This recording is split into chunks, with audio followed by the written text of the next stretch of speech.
Hello everybody and welcome to Winging It with Manly Man Matt. That's me. Anyway, today we have a review. A round 4 review of what happened in the 8 games, the 16 teams. Let's get to it.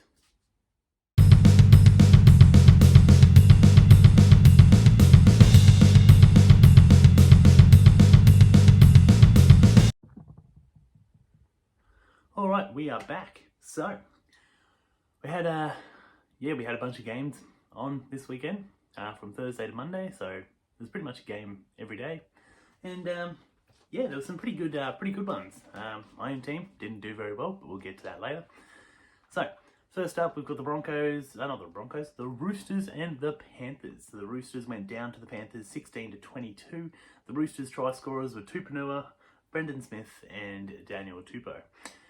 The Panthers, Taruva had a hat trick, and Dylan Edwards had one of the best tries I've ever seen.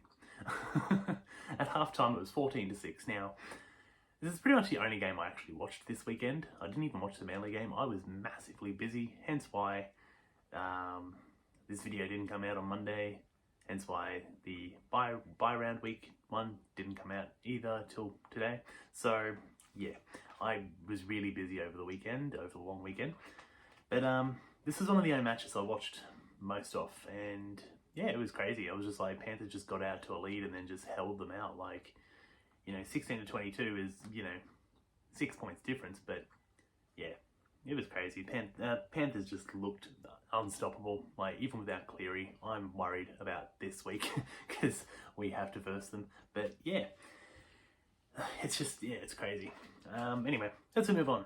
Rabbits and Bulldogs. You got the Rabbits beating the Bulldogs at 20-16. The Rabbits try scorers was Tom Burgess, Jack Whiten had a double, and you had a couple of penalties actually. So I think it was like 2 penalties to Latrell Mitchell ended up kicking them. So yeah, with only 2 tries and getting 20 points, like, even if you convert them, it's, yeah.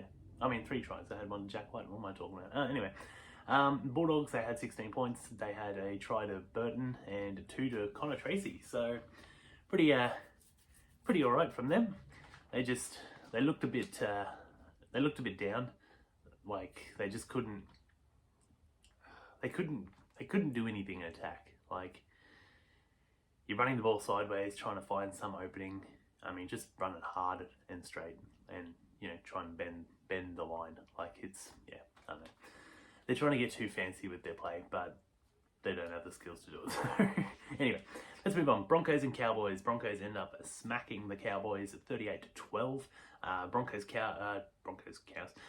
try scorers Walters, Arthurs, Staggs, Smoothie, Mem, and Oates. So they had 6 different try scorers, 6 tries, and they absolutely dominated. The Cowboys, I don't know. I don't know if they thought, without Haas and Walsh, that'll be easy. But the Broncos, they always get up for a Cowboys clash, which is great. It's one of the best rivalries in the game.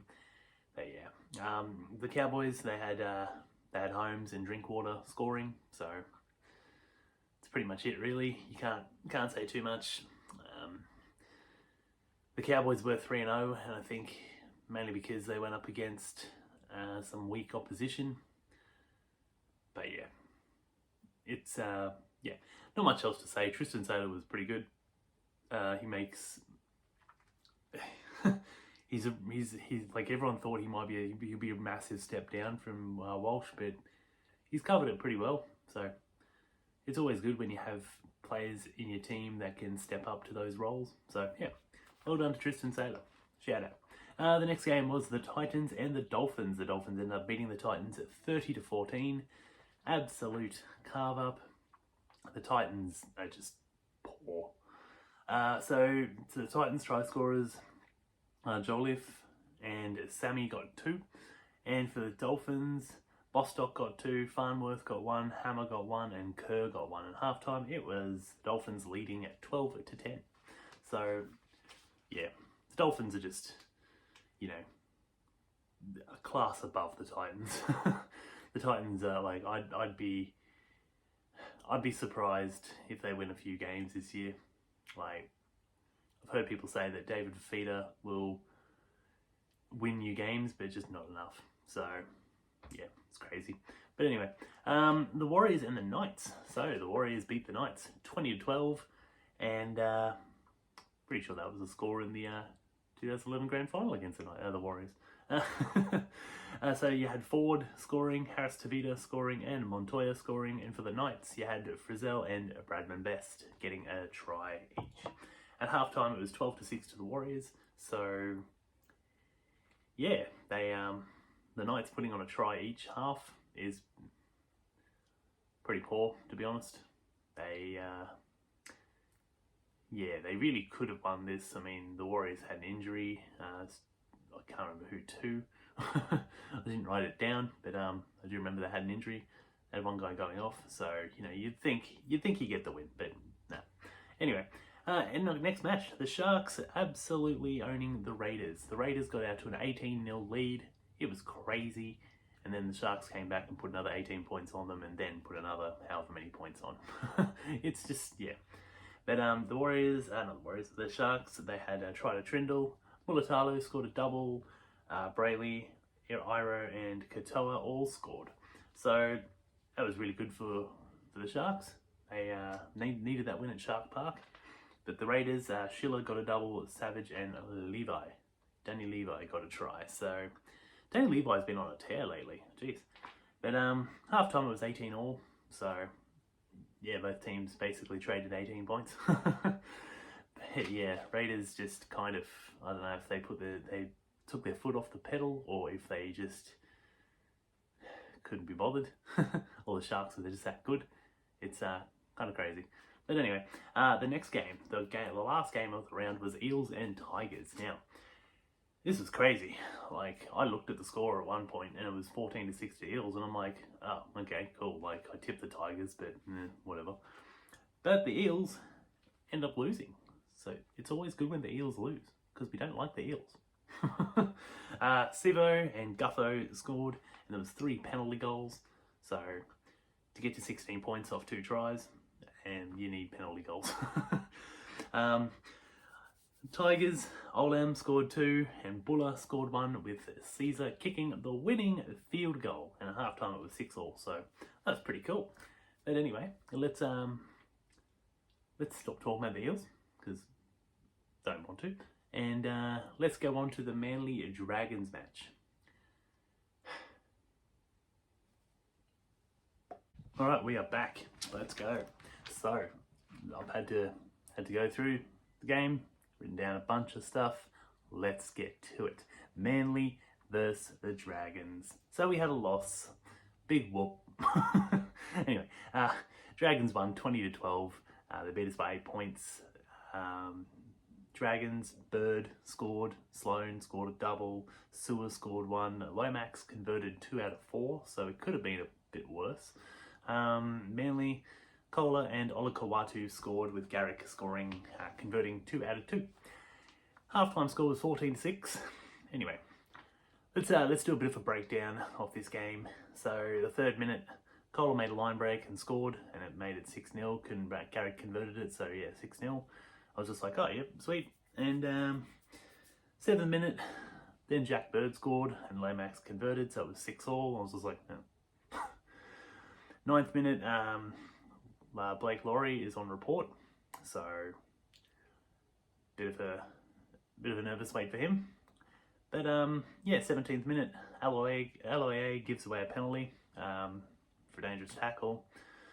The 18th minute, Leilua then gives away a penalty for obstruction. 20th minute, Flanagan penalty offside. 30th minute, Nathan Brown gave away a penalty for a slow peel. 32nd minute, Brooks gave away a penalty for a dangerous tackle, which kind of sucked. 33rd minute, try to Sloan, and conversion was missed, so that made it 10-6. 36th minute, Ben Trebojevic gave away a penalty for being offside, I think in the 10 metres. 37th minute, a try to Jaden Sewer made it 14-6. So it literally could have been 18-6 at half time if Lomax had kicked. But anyway, got to half time. we went into the sheds. Yeah, not too sure. I mean, yeah, this game was ugly.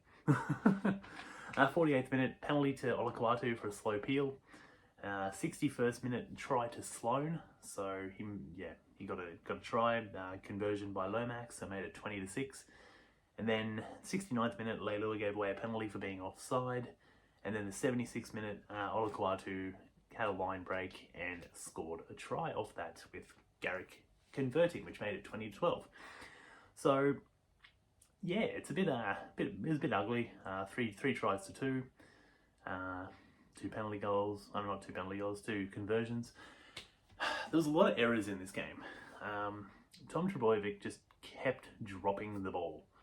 So he was trying, like a lot of the commentators were saying, oh, he looks uninterested, lazy, but he was trying. He just couldn't hold on to the ball. And hopefully this week there'll be a lot of, I think it might actually be raining I think it's on Saturday, the game, so against the Panthers. So hopefully they'll do a lot of drills, making sure you hold on to the ball. That's the main thing. Like, you know, before you try and do like any kind of cool step or try and get around the opposition, you hold on to the ball. Like, but yeah, the match was pretty ugly. So I'm glad I didn't actually go, although I should have gone to support the boys, but I didn't because my partner came over and it's a 2.5 hour trip each way. So I really didn't want to, do that. But anyway, that's Manly versus the Dragons at Wollongong. So yeah, there was just so many errors. Like, I think in the first half, like Tom came up with like 4 or 5 errors, and it's just like, it just slows your momentum. Like, any momentum you tried to get. Like, we've got a good team. Don't get me wrong, the Dragons have a good team. They like, their backline is really good. I like it. They've actually, I think, given Zach Lomax permission to leave. So, I mean, I've heard rumours going around that there might be a trade, Josh Schuster to Zach Lomax. I think if you're giving Zach Lomax permission to leave and he's going to leave at the end of the season, I think you probably just do that trade. Like, you get something in return. Like, don't let him walk for nothing. But anyway, what can you do? But Dragons have got a really good team, and I think that they will trouble a lot of teams. Like, you know, they had a couple of bad games. I mean, they were always going to come out firing. So, but anyway, that's it for me. This has been Winging It with Manly Man Matt. So hopefully you all have a good day, and I will see you for Team List Tuesday. Yeah.